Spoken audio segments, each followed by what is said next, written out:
فرزند زہرا یہ حالات برے ہیں۔ کاشانۂ بصیرت ایک ایسا مکمل یوٹیوب چینل جس پر محروم بصارت کے لیے بالخصوص اور تمام افراد کے لیے بالعموم سینکڑوں کی تعداد میں اسلامی کتب دستیاب ہیں۔ لہذا گزارش ہے کہ آپ اپنی ذمہ داری نبھاتے ہوئے کاشانۂ بصیرت کو سبسکرائب کرنے کے ساتھ ساتھ بیل آئیکن کو پریس کیجیے تاکہ آپ علم کے حصول کے ساتھ ساتھ مذہب اہل بیت کی اشاعت میں بھی اہم کردار ادا کرتے رہیں۔ کاشانۂ بصیرت، کاشانۂ بصیرت، کاشانۂ بصیرت۔ فرزند زہرا یہ حالات برے ہیں۔ السلام علیکم ورحمۃ اللہ وبرکاتہ۔ سامعین، آپ سماعت فرما رہے ہیں سیرت امیر المومنین حضرت علی ابن ابی طالب حصہ دوم، تالیف علامہ مفتی جعفر حسین علی اللہ مقامہ۔ آج ہم آپ کے سامنے اس کی چوتھی ریکارڈنگ پیش کر رہے ہیں۔ صفحہ نمبر 28، عنوان ہے عقل اور ادراک کی نارسائی۔ خدا کی کہنہ حقیقت تک عقل کی نارسائی کے سلسلے میں امیر المومنین علیہ السلام کا ارشاد ہے: تمام ستائش اس اللہ کے لیے ہے جس نے افکار اور اوہام کو درماندہ کر دیا کہ وہ اس کے اصل وجود کے علاوہ اس کی حقیقت کو پا سکیں، اور عقلوں کو اپنی ذات کے ادراک سے روک دیا ہے کیونکہ وہ شکل اور شباہت سے بلند تر ہے۔ خالق کائنات کی کہنہ حقیقت کا ادراک انسان کے دائرۂ امکان سے باہر ہے، خواہ وہ بالغ نظر اور علم و حکمت کی بلندیوں پر فائز کیوں نہ ہو، اس لیے کہ انسان خود بھی محدود ہے اور اس کی فکری پرواز بھی محدود ہے، اور خداوند عالم غیر محدود ہے جس کی نہ ابتدا ہے اور نہ انتہا، اور محدود کسی صورت سے غیر محدود کا احاطہ نہیں کر سکتا کہ اس کی کہنہ ذات تک رسائی حاصل کرے اور غیب الغیوب کے پردوں کو اٹھا کر حقیقت واقعہ کی نقاب کشائی کرے۔ جب ایک نقش اپنے نقاش کو نہیں سمجھ سکتا، حالانکہ وہ دوسروں کی بنی ہوئی چیزوں، کاغذ، رنگ اور مفاف کی مدد سے چند لکیروں کو ترتیب دے کر انہیں ایک مخصوص شکل دیتا ہے، تو انسان اس صانع اور صورت گر کی کہنہ حقیقت کو کیوں کر جان سکتا ہے جس نے بغیر کسی نمونہ اور مثال کے شکم مادر کی تاریکیوں میں اس کے نقش آرائی کی ہو۔ انسان تو خود اپنی ذات سے بھی تماماً اور کمالاً آگاہ نہیں ہے، چنانچہ آج تک کوئی یہ دعویٰ نہیں کر سکا کہ وہ مادہ روح اور حیات کی حقیقت کو سمجھ چکا ہے۔ تو مادے کے موجد اور روح اور حیات کے خالق کی کہنہ حقیقت کو کیا سمجھ سکتا ہے، جبکہ وہ نہ زمان اور مکان کی حدود میں سما سکتا ہے، نہ حواس کی گرفت میں آ سکتا ہے، اور نہ اس کی کوئی مثل اور شبیہ ہے۔ عام انسانوں کا تو ذکر ہی کیا، انبیاء اور اوصیاء بھی کمال معرفت کے باوجود اس کی کہنہ ذات کے ادراک سے عجز کا اعتراف کرتے نظر آتے ہیں۔ چنانچہ امیر المومنین علیہ السلام کا ارشاد ہے: اے وہ ذات جسے اس کے علاوہ کوئی دوسرا نہیں جانتا۔ عقل انسان کی پرواز یہیں تک ہے کہ وہ مصنع سے صانع اور آثار سے خالق کائنات کی طرف رہنمائی کرے، کیونکہ یہ آثار اس کے وجود اور اس کی صفات کمالیہ، علم اور قدرت وغیرہ پر برہان ناطق کی حیثیت رکھتے ہیں۔ انہی آثار و اعمال سے انبیاء اور رسل اس کے وجود پر استدلال کرتے اور خدا پرستی کی دعوت دیتے تھے۔ چنانچہ جس فرعون نے حضرت موسیٰ علیہ السلام سے پوچھا کہ اے موسیٰ علیہ السلام، تم دونوں کا پروردگار کون ہے؟ تو حضرت موسیٰ علیہ السلام نے کہا: ہمارا پروردگار وہ ہے جس نے ہر شے کی اس کے مناسب حال صورت گری کی، پھر زندگی بسر کرنے کے طریقوں کی طرف رہنمائی فرمائی۔ فرعون نے تو رب کے بارے میں پوچھا تھا، اس کے آثار و افعال کے بارے میں دریافت نہیں کیا تھا، مگر حضرت موسیٰ علیہ السلام اس کی ذات کے متعلق کچھ نہیں کہتے، بلکہ ہر مخلوق کی جسمانی اور ذہنی ساخت اور فطری اور وجدانی رہبری کو جو قدرت کا عطیہ ہے، اس کے وجود پر بطور شاہد پیش کرتے ہیں، اور یوں اسے دوبارہ متوجہ کرتے ہیں کہ اللہ کی ذات کے بارے میں کچھ نہیں بتایا جا سکتا۔ اگر کچھ کہا جا سکتا ہے تو اس کے آثار اور اعمال کے بارے میں، اور یہی مظاہر اور آثار اس کی ہستی کا ناقابل انکار ثبوت ہے۔ صفحہ نمبر ہے 29۔ خدا کی صفات عین ذات ہیں، یہ عنوان ہے۔ ذات اور صفات کی وحدت کے سلسلے میں امیر المومنین علیہ السلام کا ارشاد ہے، کمال تزیہ اور اخلاص یہ ہے کہ اس سے صفتوں کی نفی کی جائے، کیونکہ ہر صفت شاہد ہے کہ وہ اپنے موصوف کی غیر ہی، اور ہر موصوف شاہد ہے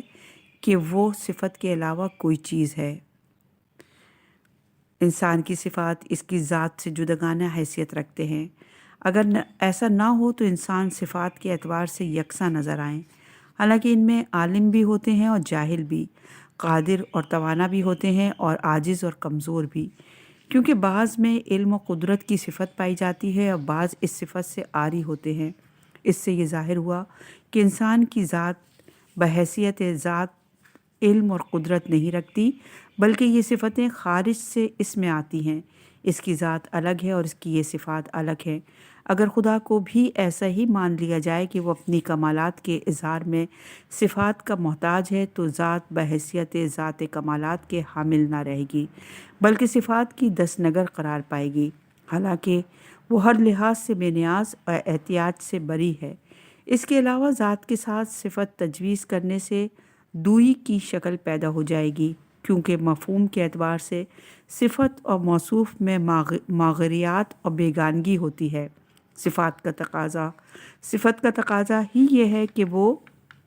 موصوف سے ایک الگ شے ہو، اور موصوف ہونے کے معنی یہ ہیں کہ وہ صفت سے جداگانہ چیز ہے۔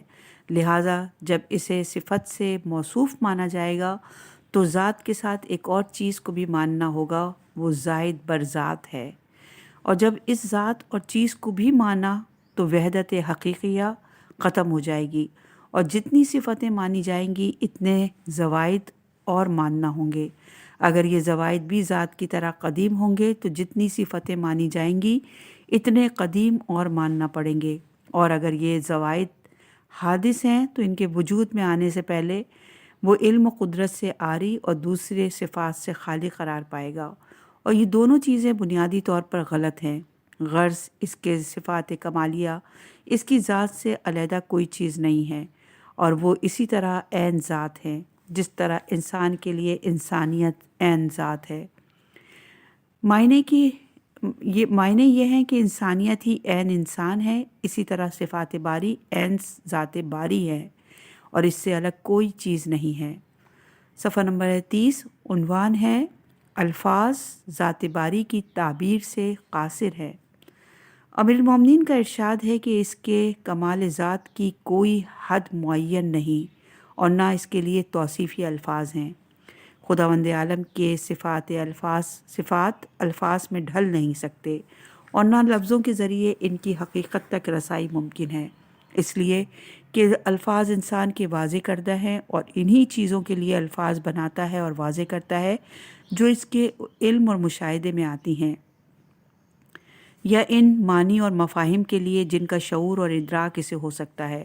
اور جو چیز انسانی فہم اور ادراک سے بلند تر ہو اس کے لیے کوئی لفظ ہی وضع نہیں ہو سکتے۔ آخر وہ کسی چیز کے مقابلے میں لفظ وضع کرے گا جبکہ وہ چیز نہ اس کی نظر سے گزری ہے اور نہ نگاہ ذہن میں سما سکتی ہے۔ البتہ جب اس نے زمین اور آسمان اور وسیع کائنات پر نظر کی اور اس سے خالق کے وجود کا پتہ لگایا، اور اس خالق کائنات سے یہ بھی جانا کہ خالق اور وجود بخش عالم وہی ہو سکتا ہے جو بے خبر، عاجز اور زندگی سے عاری نہ ہو، تو ان منفی صفات کو علم قدرت اور حیات سے تعبیر کیا گیا۔ یہ الفاظ چونکہ توصیفی معنی کے لیے وضع کیے گئے ہیں، اور صفات کا تقاضا یہ ہے کہ وہ اپنے موصوف کے مغائر ہو، تو جہاں ذات الگ اور صفت الگ ہوگی وہاں تو یہ الفاظ اپنے معنی پر منطبق ہوں گے، اور جہاں ذات اور صفت میں امتیاز اور علیحدگی نہ ہو بلکہ جو ذات ہو وہی صفت ہو اور جو صفت ہو وہی ذات ہو، وہاں یہ الفاظ واقعی مفہوم کے ادا کرنے سے قاصر رہیں گے، اگرچہ اسے عالم، قادر اور حی کہا جاتا ہے، مگر صفت بحیثیت صفت اس میں نہیں ہو سکتی،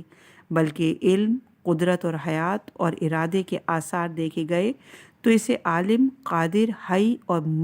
مرید کے لفظوں سے یاد کیا اور انہی آثار کی بنا پر اسے صفات سے متصف مانا گیا۔ ان صفتوں کو صفات ثبوتیہ کا نام دیا گیا ہے، مگر در حقیقت ان صفات کے ذریعے ان صفات کے ازداد کی نفی کرنا مقصود ہوتی ہے۔ چنانچہ علم سے نفی جہل،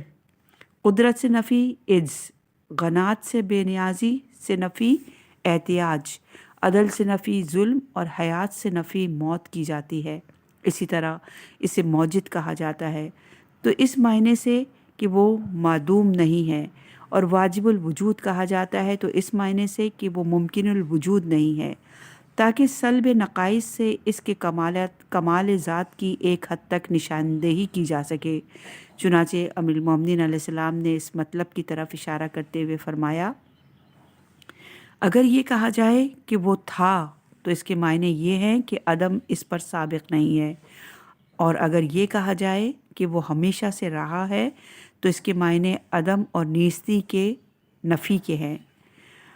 صفحہ نمبر ہے 31، صفات ثبوتیہ اور سلبیہ۔ خداوند عالم کی ذات تمام صفات، جمال اور کمال سے آراستہ اور تمام عیوب اور نقائص سے بری ہے۔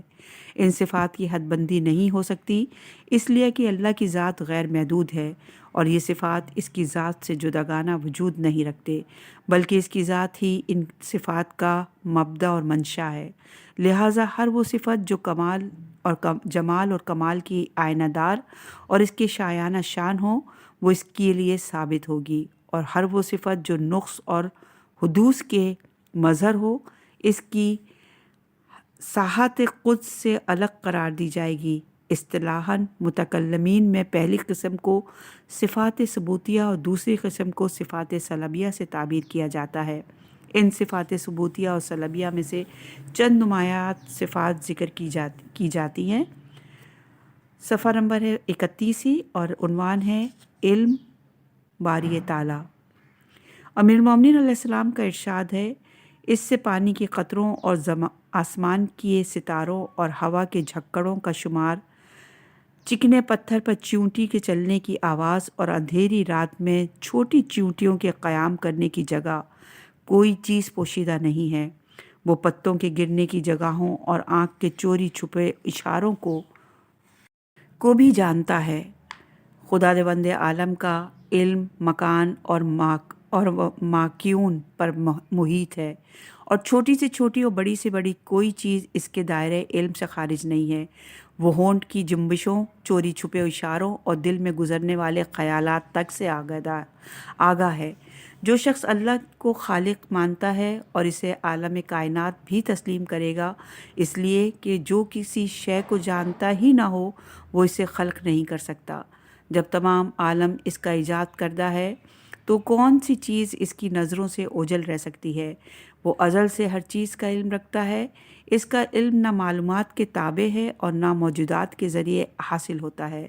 کہ اشیاء موجود ہو لیں تو وہ جانے، بلکہ وہ ہر چیز کو اس کے موجود ہونے سے پہلے جانتا ہے اور اس پہ طاری ہونے والے تصورات اور کیفیات سے آگاہ ہے۔ امیر المومنین علیہ السلام نے اس کے علم کی ہمہ گیری اور وسعت پر روشنی ڈالنے کے لیے جزیات کو بیان کیا ہے، تاکہ یہ واضح ہو جائے کہ اس کا علم صرف کلیات میں منحصر نہیں ہے بلکہ تمام جزیات کا احاطہ کیے ہوئے ہے۔ اس سے ان فلسفے کی رد ہوتی ہے جن کا نظریہ یہ ہے کہ خدا کو جزیات کا علم نہیں ہے، اس لیے کہ جزیات میں تغیر اور تبدل ہوتا رہتا ہے اور جزیات کو تغیر سے وہ محل حوادث قرار پائے گا۔ یہ نظریہ فلاسفہ کی غلط فہمی کا نتیجہ ہے، اس لیے کہ جزیات کے تغیر سے علم میں تغیر اس وقت لازم آتا ہے جب اسے ان تغیرات کا علم نہ ہو، اور اگر تغیر اور تبدل کی تمام صورتیں اس کے سامنے روشن ہوں تو یہ تغیر صرف معلومات میں ہوگا اور علم جو عین ذات ہے وہ اس سے متاثر نہیں ہوگا۔ علم الہی کے سلسلے میں مسئلہ بدع بھی آتا ہے جو شیعی مقدمات میں سے ایک ہے۔ ایک گروہ نے فرقہ امامیہ کی طرف یہ نسبت دی ہے کہ وہ بدا کے پردے میں اللہ کے لیے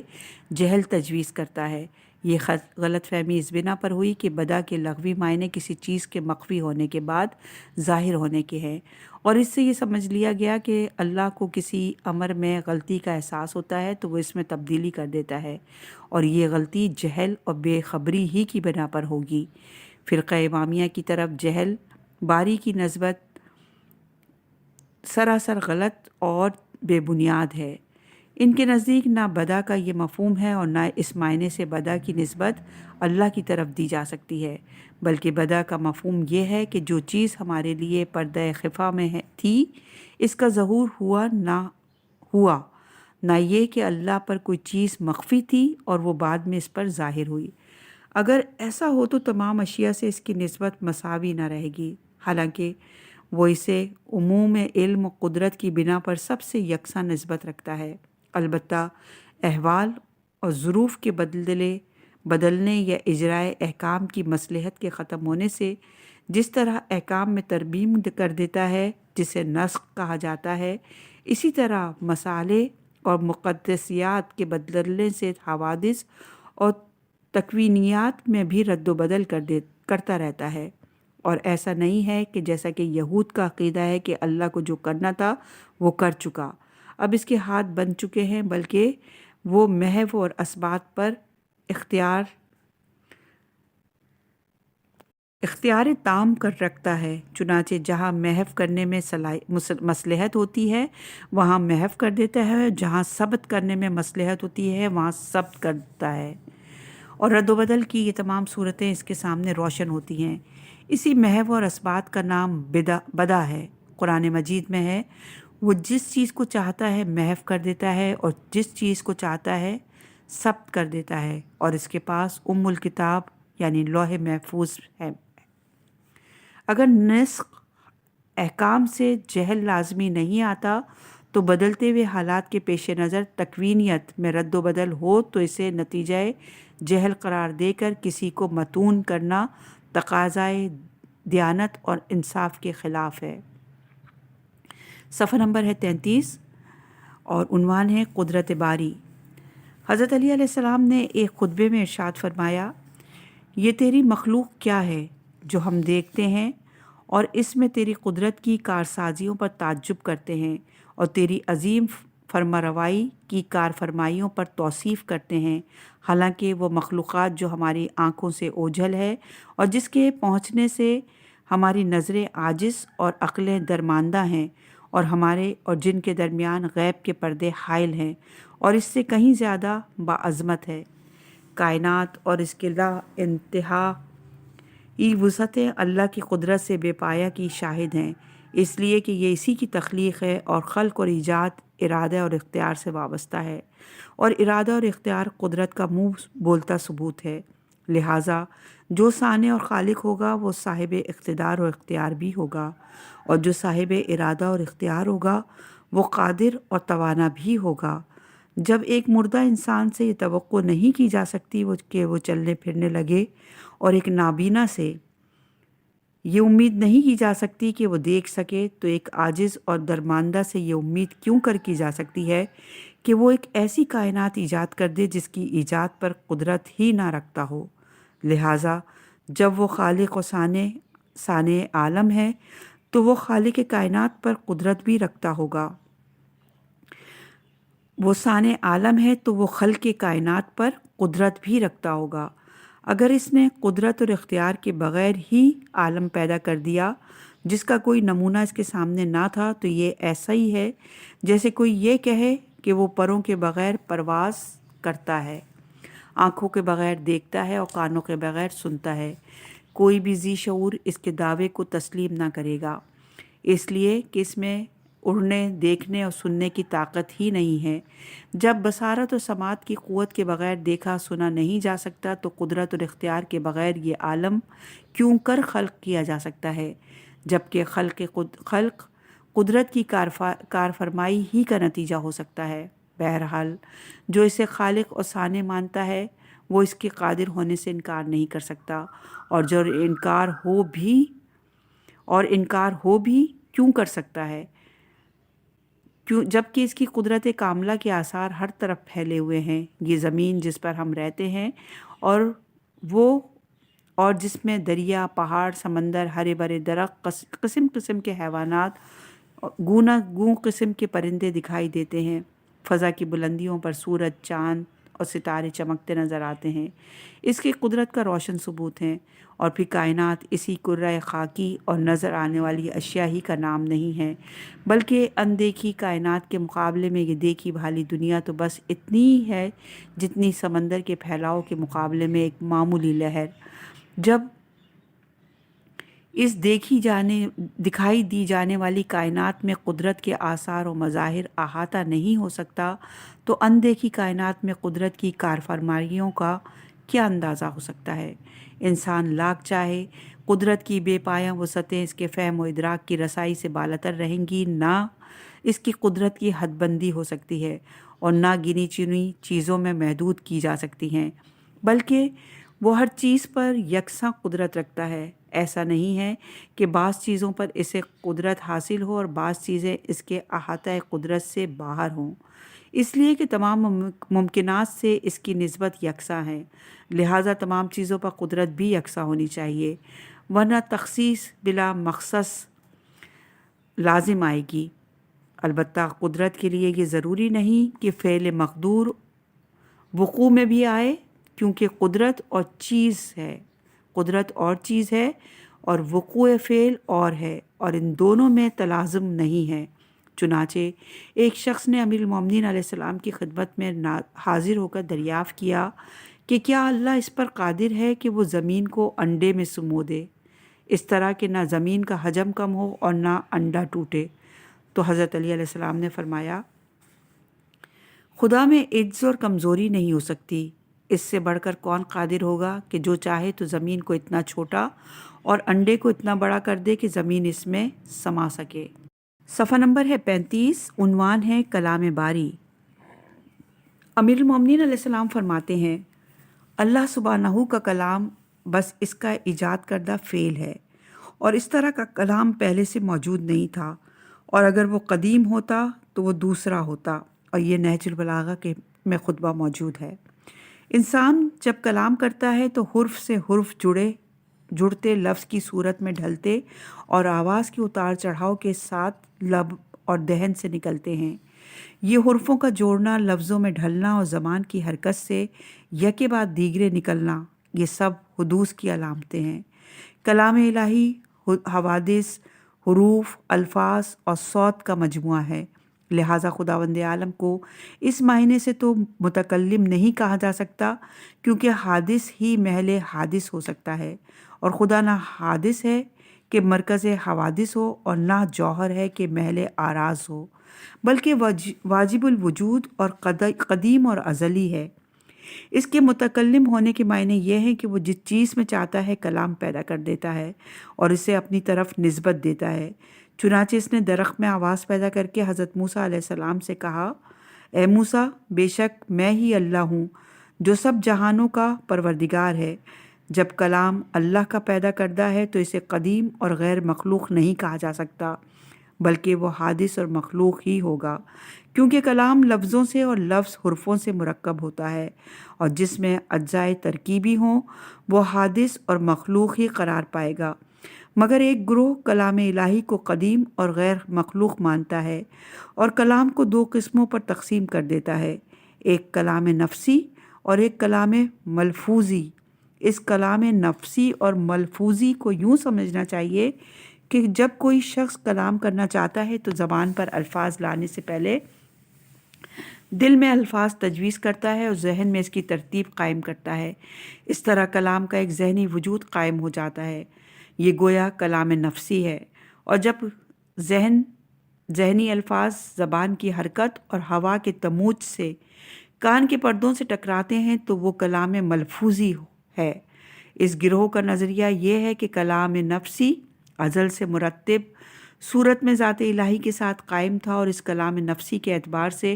جو اس کی صفت قدیم ہے وہ متکلم کہلاتا ہے۔ یہ کلام نفسی کی اصطلاح 3 صدی ہجری میں واضح کی گئی۔ تاکہ اس کے کلام کو قدیم ثابت کیا جا سکے۔ پہلے تو اس پر نظر کرنے کی ضرورت ہے کہ کیا خدا کی صفتیں اس سے الگ تصور کی جا سکتی ہیں کہ کلام کو ایک جداگانہ حیثیت دے کر قدیم مانا جائے۔ اگر اس کی صفتیں اس کی ذات سے جدا مانی جائیں تو وہ قدیم ہوں گی یا حادث۔ اگر حادث ہوں گی تو اللہ میل حوادث ٹھہرے گا، اور قدیم ہوں گی تو قدیم ایک میں منحصر نہ رہے گا، بلکہ جتنی صفتیں ہوں گی اتنے قدیم ماننا پڑیں گے، اور یہ دونوں صورتیں باطل ہیں۔ لہٰذا کلام کو ذات سے ایک قدیم صفت قرار دینا صحیح نہ ہوگا۔ اس موقع پر یہ سوال بھی پیدا ہوتا ہے کہ کیا یہ کلام نفسی اس کے علم کے علاوہ کوئی اور صفت ہے؟ اگر وہ کلام نفسی سے متصف نہ ہوتا تو حروف اور الفاظ سے بے خبر رہ جاتا۔ جب ایسا نہیں ہے بلکہ اس کا علم ہر چیز پر احاطہ کیے ہوئے ہے، تو علم سے الگ کلام نفسی کے ماننے کی ضرورت ہی کیا ہے؟ پھر یہ کلام نفسی کی حدود میں رہ کر کلام ہی نہیں ہے، اور اللہ نے جسے وحی کی صورت میں اتارا اور انبیاء کے گوش زد کیا وہ یہی کلام ملفوظی ہی تو تھا جس کا وہ خالق اور موجد ہے، اور اسی خلق اور ایجاد کی بنا پر اسے متکلم کہا جاتا ہے، اور جو چیز خلق ہوگی وہ لا محالہ حادث ہوگی۔ اگر کلام کو قدیم قرار دیا جائے گا تو ضروری ہے کہ وہ علت کا محتاج نہ ہو، کیونکہ قدیم ایجاد اور خلق سے بے نیاز ہوتا ہے۔ نہ اس میں علت موجودہ کا عمل دخل ہوتا ہے جو اسے وجود میں لائے، اور نہ علت مبقیہ کا وجود جو اسے باقی و برقرار رکھے۔ اس لیے کہ علت موجودہ کے لیے ضروری ہے کہ وہ معلول سے سابق ہو، اور جس پر کوئی چیز سابق ہوگی وہ قدیم نہ ہوگا، اور علت مبقیہ علت موجودہ کا ہی دوسرا کے دوام استمرار کا نام ہے۔ جب علت موجودہ نہ ہوگی تو علت مبقیہ بھی نہ ہوگی۔ جب کلام اپنی قدامت کی بنا پر علت سے بے نیاز اور متکلم سے مستغنی ٹھہرا تو وہ اللہ کا فعل نہ رہا بلکہ دوسرا اللہ ہو گیا، اور اگر اللہ کا فعل ہے تو وہ بہر صورت اللہ کا ایجاد کردہ ہوگا، اور جس چیز سے ایجاد کا تعلق ہوگا وہ حادث قرار پائے گی۔ چنانچہ قرآن مجید میں ارشاد ہوتا ہے، جب ان کے پاس ان کے پروردگار کی طرف سے ذکر میں سے کوئی چیز آئی ہے تو وہ حادث ہے۔ صفحہ نمبر 36 اور عنوان نفی روایت۔ حضرت علی علیہ السلام نے خداوند عالم کے غیر مرئی ہونے کے بارے میں فرمایا، نہ نظریں تیری ساخت قدس تک پہنچ سکتی ہیں اور نہ نگاہیں تجھے دیکھ سکتی ہیں، تو نے نظروں کو پا لیا اور عمروں کا احاطہ کر لیا ہے۔ اللہ دنیا اور آخرت میں نادیدنی اور نظر و بصر میں سمانے سے بلندر ہے۔ اسے نہ کسی نے دیکھا ہے اور نہ دیکھ سکے گا، کیونکہ دیکھنے میں وہی چیز آتی ہے جو کسی سمت میں واقع ہو، رنگ، شکل اور جسم رکھتی ہو، اور اللہ مکان، سمت، اعضاء اور جوارح اور تمام لوازم مادہ سے پاک و صاف ہے۔ ایک گروہ کا نظریہ یہ ہے کہ وہ دنیا میں نظر آئے یا نہ آئے، آخرت میں بہرحال دکھائی دے گا، اور دنیا والے اسے اسی طرح دیکھیں گے جس طرح فضا کی بلندیوں پر چاند دیکھتے ہیں۔ یہ نظریہ صحیح نہیں ہے، اس لیے کہ اللہ ذاتاً ناقابل رویت ہے، اور ناقابل رویت ذات نہ دنیا میں نظر آ سکتی ہے اور نہ آخرت میں۔ چنانچہ قرآن مجید میں عمومیت کے ساتھ رویت کی نفی کی گئی ہے۔ آنکھیں اسے دیکھ نہیں سکتی اور وہ آنکھوں کو دیکھ رہا ہے، اور وہ ہر چھوٹی سے چھوٹی چیز سے آگاہ اور باخبر ہے۔ اگر رویت کے معنی علم و یقین کے لیے جائیں تو بے شک اہل عرفان کا ضمیر و وجدان اسے دیکھتا ہے، بائیں معنی کے انہیں اس اندیکھی ہستی کا اتنا ہی یقین ہوتا ہے جتنا کسی دیکھی بھالی ہوئی چیز کا ہو سکتا ہے، اس لیے کہ وہ اپنے یقین کی تعبیر رویت سے کرتا ہے۔ چنانچہ ظالب یمینی زال عین لام بے ظالب یمینی نے امیر المومنین علیہ السلام سے پوچھا کہ کیا آپ نے اپنے پروردگار کو دیکھا ہے؟ فرمایا، میں اس رب کی کیوں کر پرستش کر سکتا ہوں جسے دیکھا ہی نہیں ہے؟ اس نے دریافت کیا کہ آپ نے کیسے دیکھا؟ فرمایا آنکھیں سے آنکھوں سے مشاہدہ نہیں دیکھتی، بلکہ دل ایمانی حقیقتوں سے اسے دیکھتے ہیں۔ اور یہ روایت توحید صدوق میں موجود ہے۔ حضرت علی علیہ السلام کی اس ارشاد سے ظاہر ہوتا ہے کہ اللہ کے بارے میں جہاں جہان نظر، رویت اور لقا کے الفاظ آئے ہیں، وہاں رویت بصری مراد نہیں ہے، بلکہ رویت قلبی مراد ہے، جو علم و یقین کے معنی میں ہے۔ صفحہ نمبر ہے 37 اور عنوان ہے عدم مشابہت۔ حضرت کا ارشاد ہے کہ وہ لوگ جھوٹے ہیں جو تجھے دوسروں کے برابر سمجھ کر اپنے بتوں سے تشبیہ دیتے ہیں اور اپنے وہم میں تجھ پر مخلوقات کی صفتیں جڑ دیتے ہیں، اور اپنے خیال میں اس طرح تیرے حصے بکھرے کرتے ہیں جس طرح مجسم چیزوں کے جوڑ بند الگ الگ کیے جاتے ہیں۔ کوئی چیز اللہ کے مثل اور مشابہ نہیں ہے، نہ کسی چیز سے اس کی تمثیل دی جا سکتی ہے۔ جس طرح یہود غیرت مند شوہر سے اور عیسائی مہربان باپ سے اس کی تمثیل دیتے ہیں، اور نہ کسی چیز سے اس کی تشبیہ دی جا سکتی ہے، کیونکہ جس چیز سے بھی اس کی تشبیہ دی جائے گی وہ انسانی ذہن کی تخلیق ہوگی، اور انسانی ذہن کی پرواز دیکھی بھالی چیزوں تک محدود ہے، اور اللہ ہر چیز سے بلندتر ہے جو ذہن میں سمائے اور مشاہدے میں آئے۔ چنانچہ خلاق عالم کا ارشاد ہے، اس کے مانند کوئی چیز نہیں ہے۔ پھر جس چیز کو اس کے مشابہ قرار دیا جائے گا وہ حادث ہونے کی بنا پر نقائص سے حدوث کی حامل اور مختلف کیفیات کی آماجگاہ ہوگی، اور اللہ ہر نقص سے بری اور ہر عیب سے پاک ہے، مگر کچھ ظواہر پرست افراد نے اسے مختلف کیفیتوں کا حامل قرار دے لیا ہے، اور اس کے لیے ایسی چیزیں بھی تجویز کر دی ہیں جو اس کی ساحت قدس کے منافی ہیں۔ چنانچہ بی بی عائشہ سے روایت کی جاتی ہے کہ انہوں نے رسول اللہ صلی اللہ علیہ وآلہ وسلم سے پوچھا کہ کیا اللہ ہنستا بھی ہے؟ آپ صلی اللہ علیہ وآلہ وسلم نے فرمایا، اس ذات کی قسم جس کے قبضہ قدرت میں محمد کی جان ہے، وہ ہنستا ہے۔ یہ روایت ہے تاریخ بغداد جلد نمبر 13 صفحہ نمبر 44۔ اسی طرح ایک گروہ نے اسے انسانی شکل و صورت میں ڈھال لیا ہے، اور انسانی ایسے اعضاء اس کے لیے تجویز کر دیے ہیں، اور اس مقصد کے اثبات کے لیے یہ حدیث پیش کرتے ہیں کہ اللہ نے آدم کو اپنی شکل و صورت میں پیدا کیا۔ اس حدیث کا مطلب وہی لیا گیا جو مذکورہ والا ترجمے سے ظاہر ہوتا ہے، حالانکہ اس کا یہ مطلب ہرگز نہیں ہے، بلکہ تجیم کے قائلین نے حدیث کا ابتدائی حصہ نظر انداز کر کے اس کا مفہوم ہی بدل ڈالا۔ چنانچہ امیر المومنین علیہ السلام اس حدیث کے مورد اور محل کے سلسلے میں فرماتے ہیں کہ پیغمبر اکرم صلی اللہ علیہ وآلہ وسلم نے 2 آدمیوں کو جھگڑتے دیکھا، اور ان میں سے ایک نے